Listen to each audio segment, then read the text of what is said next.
สบายดีน้องสื่อเวนเพจมือนี้สิมาห้องเพลงคนสวรรค์สัญญาใจขอเชิญบรรดาทานหับซุ่มแล้วฟังเลยเด้อเป็นกำลังใจให้น้องเวนเพจหน่อยเด้อสวยกดไลค์กดแชร์ให้หน่อยเด้อไปฟังกันเลยเนาะคนสวรรค์สัญญาใจหอมกลิ่นดอกคอ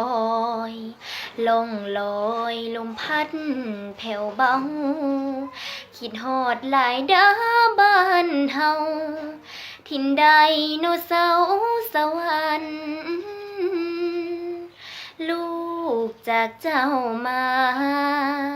ล่วงเลยเวลาเนิ่นนานศึกษาศอกวิชาการเพื่อเมื่อสร้างสรรค์บ้านแม่พระธาตุอิงหังยังเป็นที่พึ่งพาใจธาตุโพนสุมสนเริ่มใสวอนไหวหายไปดูแลภาษาที่นั้นตำนานศักดิ์สิทธิ์เที่ยงแท้ทั้งว่าคืนวันพันแปรแต่ลูกผู้พันศรัทธาไกลไกลก็สั่งฟ้าสั่งให้ใจสมานอาทิตย์และดวงพระจันทร์บ่นัดกัน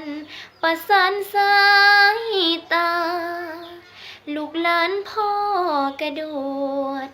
มันเข้มงวดกวดคำสัญญาไผบ่กับเมื่อสร้างสายันว่ามีอันเป็นไป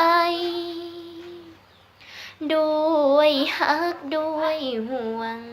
จึงถามทวงสัญญาเก่าหลังสืบสารไซเน้นเคยสร้างสวยนำทางให้ทั้งที่ไม้หวังอยู่เคียงข้างสร้างสรรค์บ้านเมืองวิไลศาสตร์นี้ศาสตร์หน้าศาสตร์ใดขอเกิดอยู่ในดินแดนสวรรค์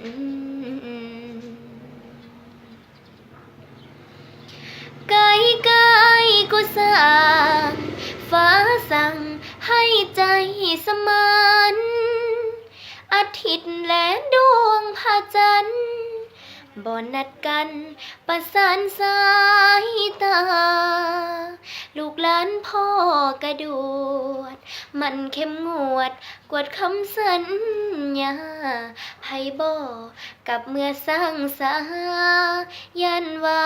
มีอันเป็นไปด้วยฮักด้วยห่วงจึงถามทวงสัญญาเก่าหลังสืบสารไซเน้นเคยสร้าง